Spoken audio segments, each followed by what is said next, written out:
Hello, welcome back. This is Redemption Goddess. Today, I'm going to be venting a lot. Probably not a lot because I'm losing my thoughts as we speak. I watch a lot of the YouTube shorts, and when I say a lot, I mean a lot because I use that to procrastinate. I'm going to tell you the truth. I use the YouTube shorts to procrastinate in doing the things that I need to do. But instead of letting that go to waste, I'll give you my take. I'll give you uh, what I think. And what I think ultimately is not going to be the norm, the whatever. Probably maybe some of the stuff may be the norm because when you start breaking the stuff down, okay, because I'm willing to have any types of I'm willing to have any type of conversation. Um, there are some things that I wouldn't blink an eye at that another person may be very offended. They may be, appalled, that you're doing or that you're thinking these things. And I would say anything that you do with a person of age and consenting. So now you start to think about, okay, what is consent? Can a person be willing to be a slave, a subservient person, whatever? Like, could they enter into a relationship like that and you not see it as them being threatened? Like, they ultimately have the power to enter into a relationship like that, and whether dominant or submissive, and have it, you want up. See, the reason why I'm bringing this up is because I hear a lot about submitting, submission. And as it pertains to a woman, I do I do see myself being able to submit to my person.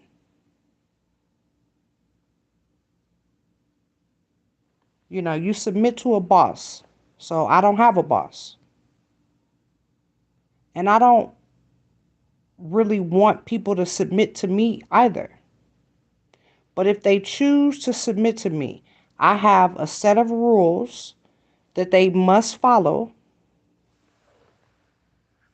or they're out. And they agree to that. And as far as cruelty, people, they want pain. They want to feel pain. They want you to hit them, slap them. And my thing is, okay, you confess this to another person and you will allow me to do this to you. And I would do it. I would do it. If you confessed to another person that you enjoy getting choked, beat, slapped, spanked, whatever, and you would allow me to do that, you know.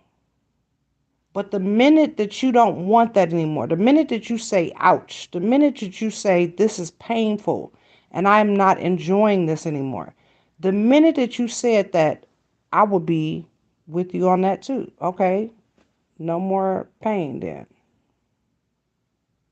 No more humiliation. The thing is, some people really enjoy being humiliated.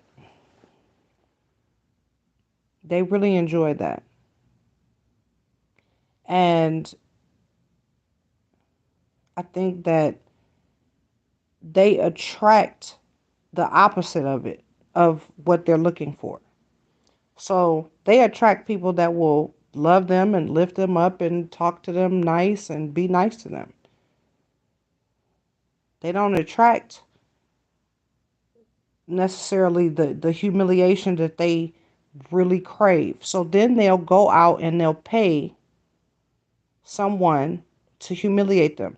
And they'll pay it because they know once I'm paying, that's an agreement. I'm agreeing that you're going to do this thing to me. You know, it's crazy to even think that a person will want to be humiliated. When I think about being humiliated, and it would take a lot to humiliate me, but just thinking about like all of my things that I do not want on the internet, I do not want the entire world knowing. Not necessarily that I'm trying to keep it from the entire world though. Because if it comes out and it's some, see, you always have plausible deniability. And plausible means that, oh, okay, well, she could be telling the truth. But when you deny something that's clearly you did it, that's you're just deny that's the denial. And ultimately, if it's something that I would never admit to, I'm not gonna admit to it. That's it. That's it. As far as being an open book, I would say no. I'm not an open book. I'm not. But I do think that, the things that I think about, the things that I see, and the interactions that I have, they're pretty much all positive. But I do understand that there's a layer of a person that you're dealing with that you'll never possibly be able to deal with. Over this holiday weekend, I met a young lady, and she said she had like 5 kids or something like that, and she is from out of town and she was stranded. And I invited her into my home and everything. So the thing about, you know, strangers, you you have to really do what is most comfortable for you. You just really have to. Uh, People are like, oh well, what if she would have freaked out on you? What if she would have did this, that, and whatever when she was asleep? When you was asleep, honey, I didn't sleep. I don't sleep around people that I don't know. And I'm up watching her the entire night. I'm up. I'm up. You know, I wish I would have been working or something, because I could have made more money than what I'm about to make today. But that is just, you know, that's just the reality of life. You have to, the people that you encounter, these people, these are real people. And depending on what you believe in, some of these people are angels and some of them are demons. Some of them were angels and now they demons, and they trying to fight these demons and all of this and that. And they'll tell you, I mean, your mouth is so, I don't believe what a person tells me, what somebody says. I don't believe any of that. I'll let them say it though. I'll let them talk. I done flew here and I done this and I done that and this and that and whatever. Until I can physically see or prove that you've done this, baby, you just talking. And the more you talk, and the more you force me to, you believe me, don't you? You believe me, don't you? No, I mean, huh? What do you even mean? What you're talking and now you asking me, do I believe you? I believe what you've told me, And the thing about it is stern talk, the way that you carry yourself, everything. It says something about who you are. If you just like cowarding and looking down and looking all around and agreeing with everything and just being just like a passover, a pushover, you tripping. You have to learn how to disguise that. Um, I dealt with this young lady, beautiful young lady. She just had a beautiful spirit. And I'm like, wow, I would honestly hate for something bad to happen to this young lady. She just she's so beautiful. She's so beautiful inside and out. And she has I want to say three kids.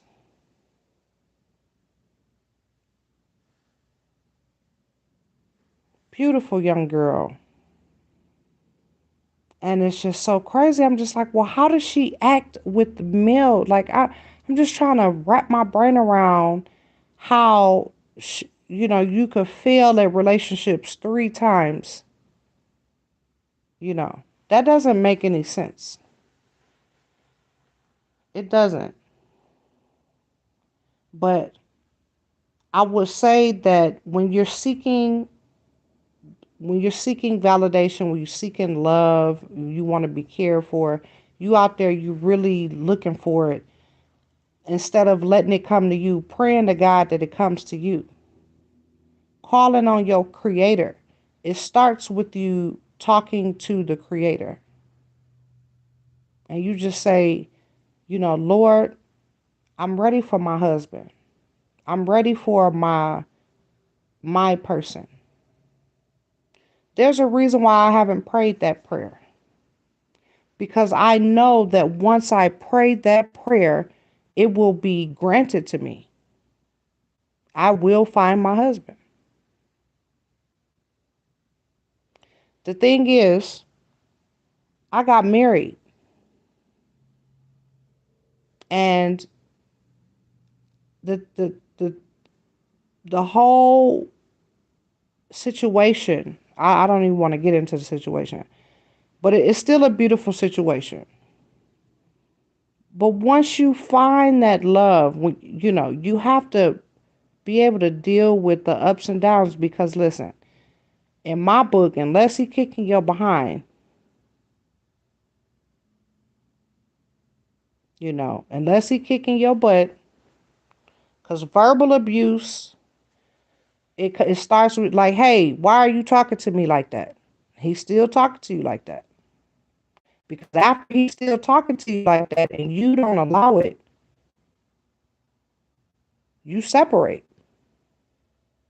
You say, hey, but see, the whole reason why he talking to you like that, because the first time he said it was way back when y'all was in a relationship. It wasn't when y'all was married. That man didn't just start doing that. I say physical abuse. And like I told uh my person, we'll both die up in here. We will both be dead. If you want to fight, because I'm going to fight for my life. I'm fighting for my life. You trying to make move and then they want to play and prank. Oh, hell no. I can't even do this with you. You want to play and prank and all of this old mess. And I'll tell you in the beginning, I'm not into pranks. I'm not even into surprises. Don't put no blindfold on me and trying to lead me somewhere. Do not do it. Please don't. Because I that's just not my thing. You should listen to what a person say. I'm telling you that it's not my thing, you know. But I will accept surprises, you know. Uh, it just really depends, honey. And some people say, well, you done messed it up. Well, I guess I done messed it up then, baby, because I don't really know what to tell you. You're not going to put nothing on me and lead me down into, no, you're not leading me anywhere. Lead me outside and all of this. Um, what does it say?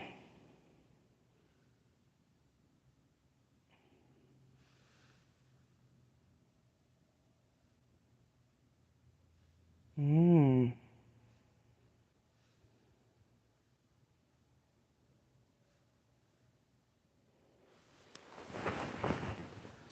Anyway, that was okay. So that was a little brain fart right there. Um, so people ask how do I get along in relationships? Okay, I don't really know because I'm still young and I don't, well, I'll tell you this. I don't cuss. I don't belittle. I just tell you, hey, you did this thing right here and I did not like that. That was bogus. That's it. I mean, it's not too much because, you've already been on this, the dating thing. And to tell you the truth, I think we've been together since I was 16. So I would say we don't cuss at each other, but he'll be in a little shitty mood, and he'll let me know that he's in a shitty mood, and I'll leave him the fuck alone. Is there anything I can get you? No. Okay, baby, let me know when you feeling better, when you ready to talk, and I'll go on about my business. To tell you the truth, we have not even had any cussing and hollering. Oh God, I can't even imagine that. You got a cussing. Hey, what is you cussing at me for? You bitch and hoe and this and that. I'm like, what? I don't even know how to accept nothing like that from somebody. Like you flamed up at me and you cussing at me. Immediately, I've lost your message. Whatever you was trying to bring to me, and it could have been valid, but as soon as you started cussing and hollering, honey, I'm trying to get away. You crazy. You are a crazy person. That's, people, I had to check you. Like, really? Well, you didn't you got to check, all right. I'm going to be checked about your life. And the thing is, people be scared to, go break, I'm going to sue them for everything and I'm going to stay here. You know good and well if you dealing with a man and you about to take his shit, nah, baby. That ain't gonna fly. Mm-mm. Now, if I'm about to take my own shit and you mad about that, now that's some different shit. I really don't even know how to even think about those types of situations. I really don't. Because you have a lot of times, you have these women, they were the secretary, the accountant, the everything in the beginning. And so as he's able to hire people, he telling her, you just sit back and chill. So she's sitting back and chilling. But when it's time to get that money, you know, and I'm not even gonna blame it on the women to tell you the truth because you don't even know who you dealing with until you go through some stuff like that. Who no telling what my partner would do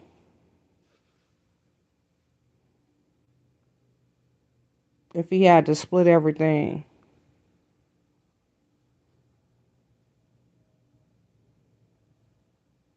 And I already know he ain't no splitting because it's marriage to the end. If he uh, cheats, that's not grounds for a divorce in my book. That's just, it's not. Because you say for better or for worse, for rich or for poor, for better or for worse, that right there, that just cover everything. That doesn't mean, okay, well, you done went broke, you broke, and so now I'm leaving. That's not what that means. You went with that, I was almost said judge, but some people do get buried by the judge.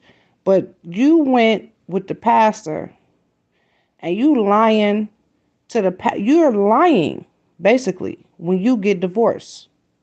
You lying. And I would say other than if he kicked your behind.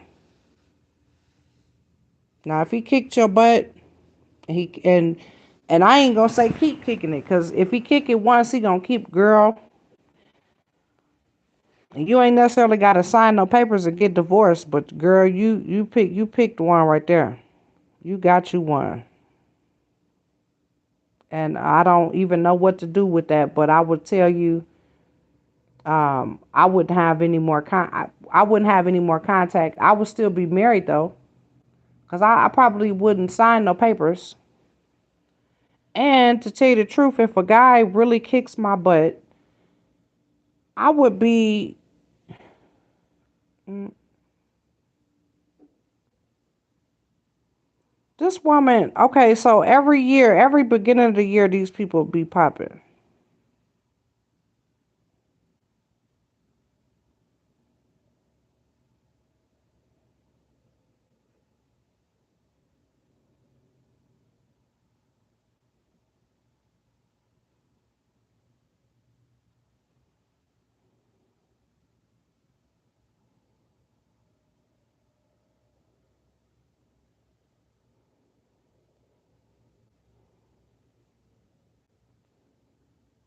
Mm.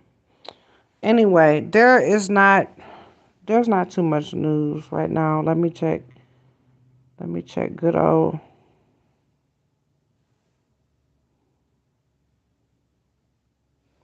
And then it's okay for people to know more than you too. That's okay. Can we normalize that? Can we normalize there are people in around us that know more than us as a whole and as by subject as well. Now the Dave and Buster dude, the Buster guy, he didn't offed himself allegedly.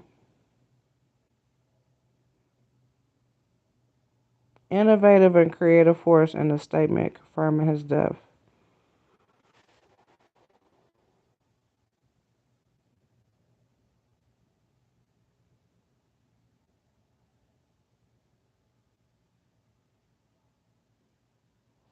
Buster's passion for hospitality, his demand for excellence, and the deep care he had for his team members were unparalleled. Our hearts go out to his family at this difficult time, and while we will miss his wise counsel and his easy laugh, the legacy he and Dave built endures, it said.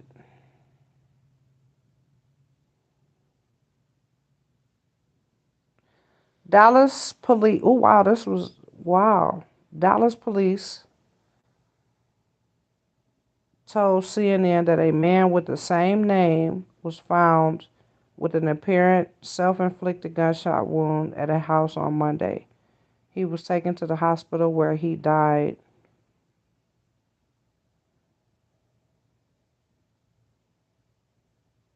Kate Corley, his daughter, confirmed her father's death in a statement to CNN.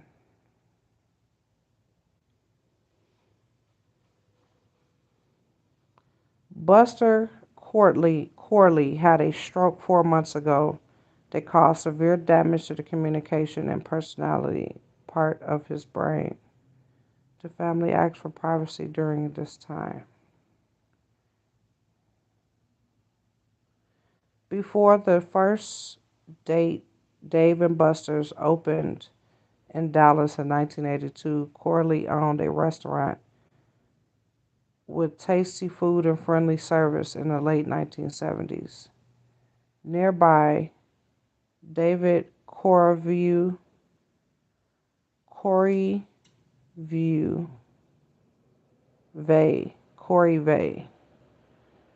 operated an outrageous place for entertainment and games, according to the company's website.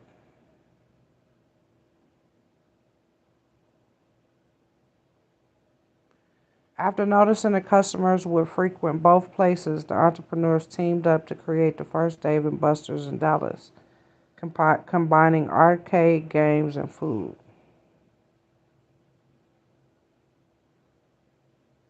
Dave and Buster's became a publicly traded company in 2014 and has 150 locations in the U.S. The chain is known for its eat, drink, play, and watch formula that combines arcade games, TVs, and full-service bar and kitchen. And they make a lot.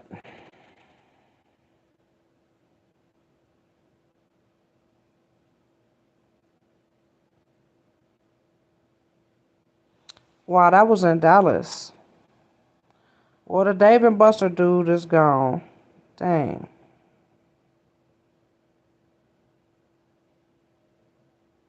Man accused of intentionally driving off a cliff with his wife and two children, faces attempted murder charges.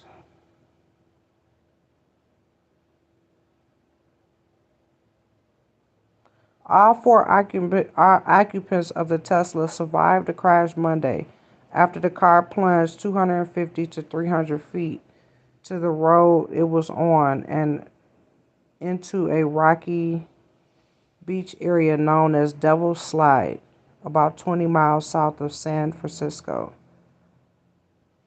Oh, I gotta sneeze.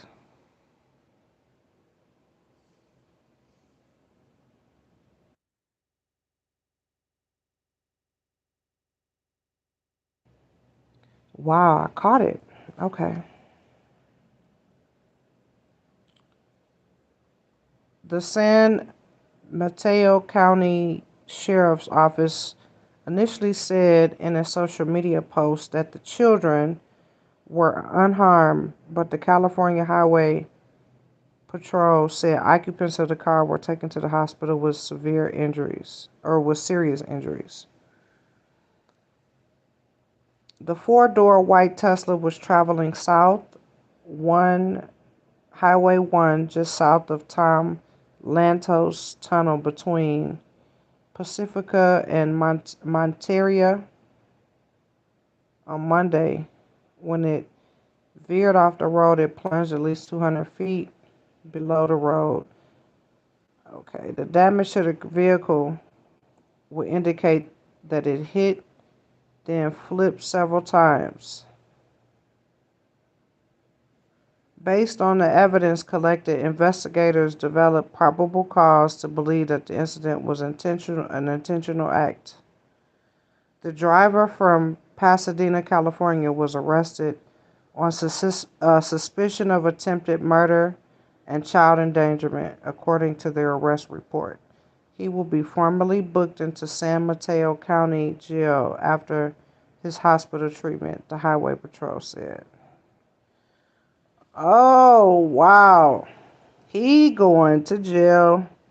He gonna have to prove that it wasn't. That's crazy.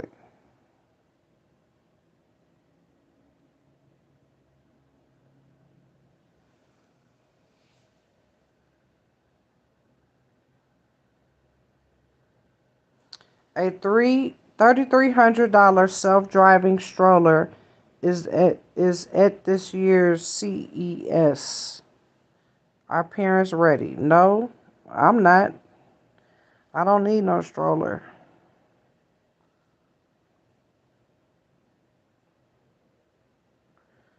So this title seems so. Gabrielle Union felt entitled to infidelity during first marriage.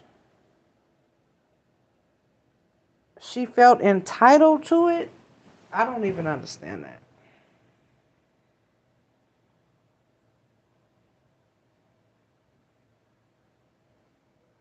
Mm-mm. Doggy daycare bus gone viral. Okay, so this is everything that I read earlier today. The morning of the Pope. Okay, yes. Rare bird sighting has Californians flocking. That just, I mean, shout out to the writers, the people that wrote this and stuff like that. They stuffed and reached CNN, and shout out to them. What do you do if someone's in cardiac arrest? Let's learn this stuff. If you suspect that someone has gone into cardiac arrest, there's some simple steps you can take right away that could mean the difference between life or death. About 70 to 90% of people who go into cardiac arrest in the U.S. die before they get to the hospital because the people around them don't always know how to help. Cardiac arrest is when a person's heart abruptly stops beating. The most common rhythm you'll that you'll see is something called ventricular fibrillation, fibrillation, which is basically like the heart is like a bag of worms. It's beating chaotically and it is no longer able to effectively pump. The person collapses because the brain is no longer working, and there's just a couple of minutes that you have to try to get that rhythm back to the normal rhythm. Warning signs include shortness of breath, a pounding heart, weakness, and chest discomfort. But often, some more often than not. Cardiac arrest happens without warning. Someone who is in cardiac arrest will not have a pulse and won't respond to sound or touch. They'll either stop breathing or make gasping like sounds. Okay. Come on and tell us what the hell to do.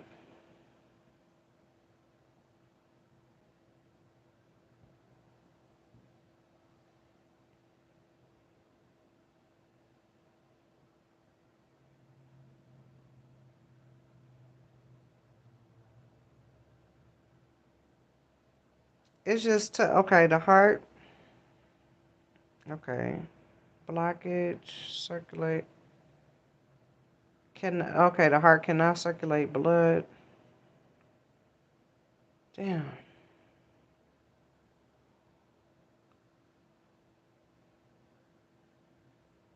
What to do first? Call 911.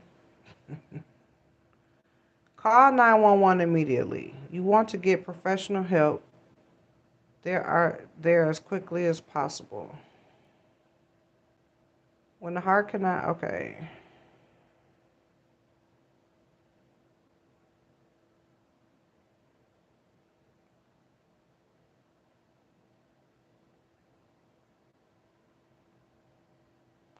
Start CPR.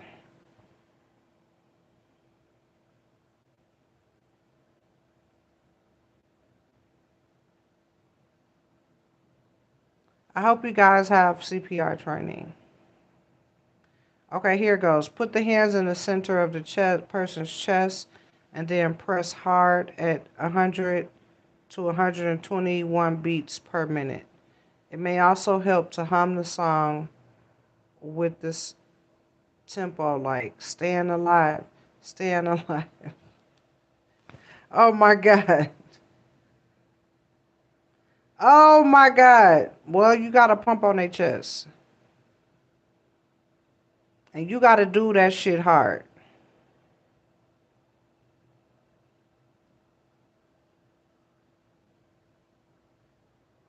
Exactly. Right in the middle of the chest.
Mm. Anyway, I forgot I was just online. Anyway, um, I would say it's like a week worth of training and you get your certificate. It does feel good. It's about $150. So it could be cheaper other places, but definitely get your little CPR training every 2 years. Um, definitely do that. And I would tell you, if you are worth your weight in salt, you would practice that stuff on your own. Do not wait for a human person to go practice it. So, like, you do not want to be in a crisis and be have this is your first time practicing out in years and years. You really want to be on it. I had to do CPR, and I'll tell you, like, you do not want it to be your first time. Let's just say that. And yes, the person that I did CPR on, she actually died. She died. Did I do it right? Who knows? At least I did it. I did CPR. And I know that you have to do it hard. Um, but when I was doing the compressions, I just heard air. I heard like air in her body. So, but I did it until the ambulance came. But yeah, she's no longer with us. Her son is gone, and we just lost the mom. So we lost her September 10th. So it's so crazy. Life is so precious.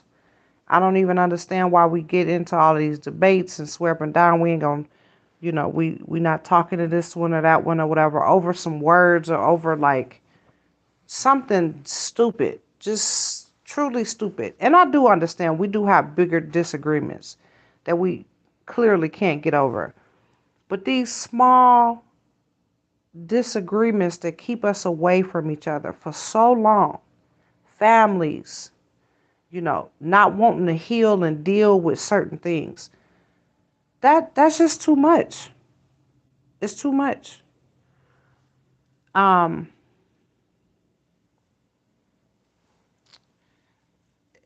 I, that's just my opinion. I could help to bring out, some of the families' problems and stuff like that. But you have to dedicate at least 12 months of your life to help deal with, and sometimes 2 3 years of your life to deal with just one family.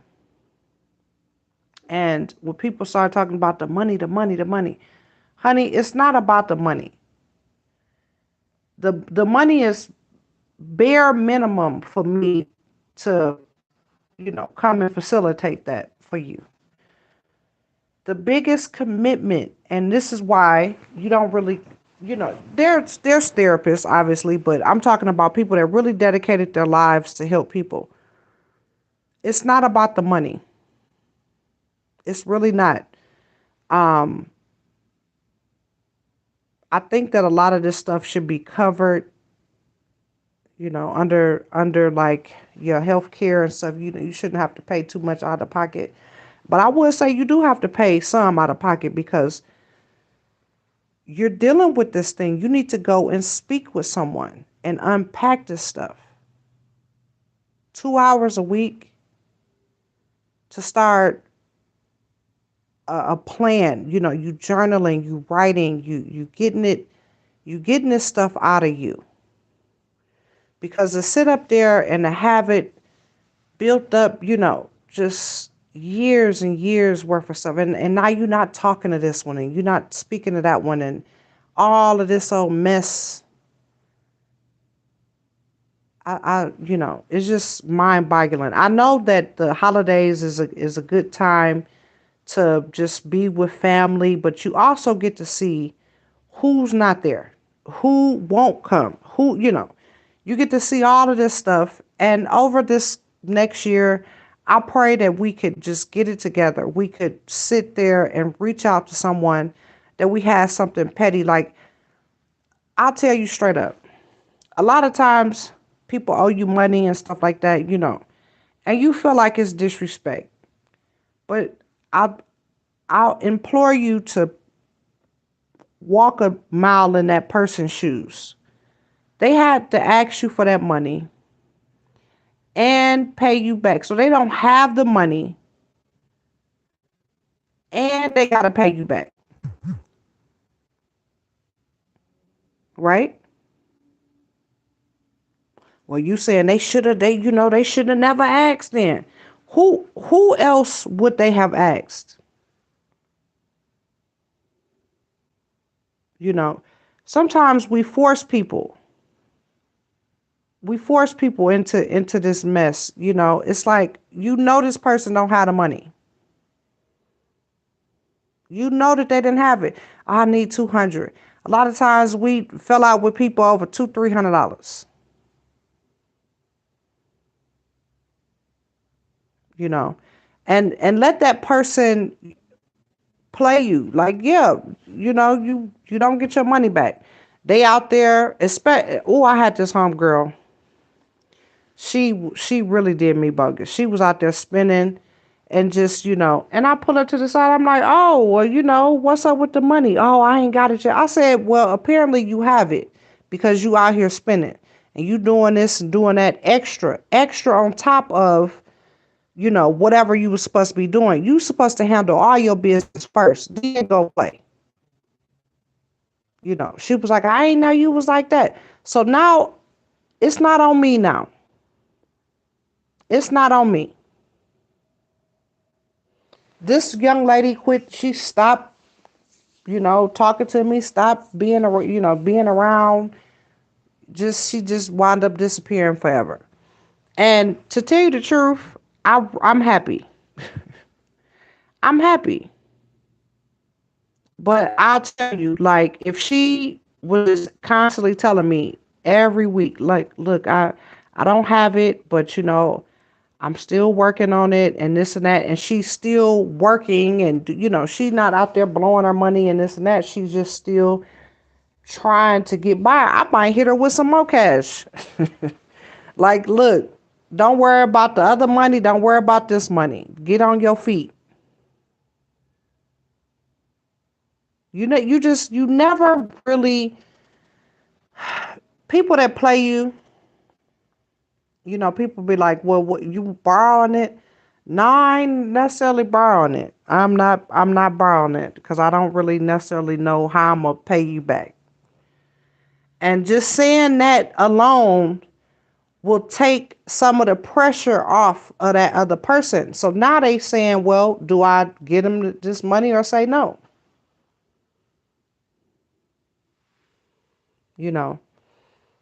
Um, Nobody really likes a beggar, but I do.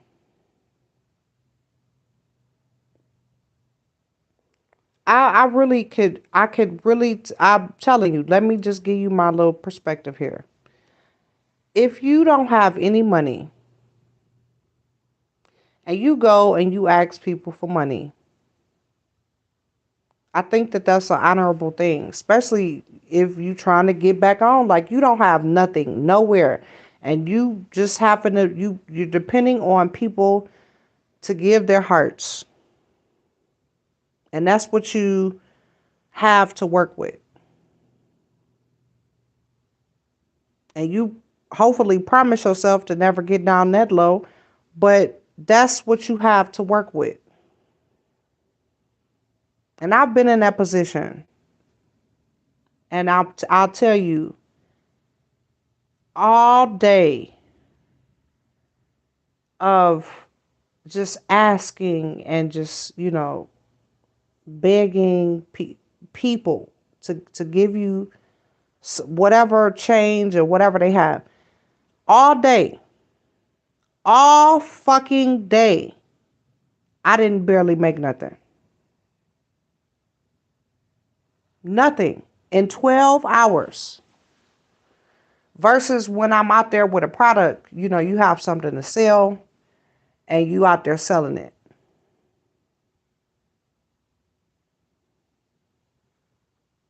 all day. So for y'all to say, oh, panhandlers make a lot more money, this and that, and whatever, y'all run around here following and filming panhandlers, I'm not telling you not to, because some of them are shady. But I'm telling you, panhandlers do not make that much money, honey. They just, I have done it. You just don't. Maybe I wasn't out there long enough, or maybe I couldn't even tell you what the formula for me to actually have made some money that day. But I made enough for my bus pass, and that was the whole reason why I was out there. When you are a college student, you don't have any of your money left, you waiting on your money to come in or whatever, and you just totally broke. You can't eat out. You can't do nothing. Hopefully you paid your rent up so you wouldn't be on about to be homeless too. So the biggest thing for me as a student was my bus passes, like being able to get around. And y'all, I lost it. I lost the bus pass. And I didn't have no way to get to school, didn't have no way to do nothing. And I'm telling you, I got out there and I made enough to make, but it took me almost 13 freaking hours to make that money. 13 freaking hours. People, they just was so mean. So mean, so cruel, like walk right past you like you ain't never even say nothing to them. All types of stuff. It was so crazy. So crazy. Um, I said it happened twice. The second time, I didn't make nothing. Now that I think about it, I didn't make nothing. But okay, so I said all that to say you have to humble yourself. If you have it to give it. If not, keep it pushing, because that that's that is just so useless to fuck with a beggar or fuck with somebody out there panhandling or whatever. That's so useless. There's so many other things that you could have been doing with your time than have been messing with this person out here begging. Um, or even talking on it. Like, I really hate beggars, and like really you really hate people that beg. Okay. Okay. And then in the same breath of air, they say they Christians. Okay, so anyway, that's it for today. That's all that I have. Uh, that was my little brain rant. And it probably wasn't as bad as it normally is, because I'm all over the place. But I just really had to get that off my chest. I don't even know what I just said. I really don't. I don't even know what I just said. Like in the past, in this whole thing, I don't even know. I'll have to listen back. But guess what? I never listen back. I never listen back to my own videos. I don't know why. I used to though, because it used to be funny. It used to be, this was fun. This was something to do. And this is basically all I had to do. But I have to get off now and take me a little slight nap so I could stay up until 2 this morning. And of course I'm not gonna want to sleep. But I'm gonna try. I'm gonna try to sleep for about an hour and 20 minutes. What do you guys think? I think that that's a good little time. Hour, 20 minutes, wake up, you know, do all of my little stuff that I have to do and stay up. What do you guys think? I think that I could do it. And for those of you that caught this on a playback, you think that I'm just rambling. I am. I am just fucking rambling. But you guys have a great day.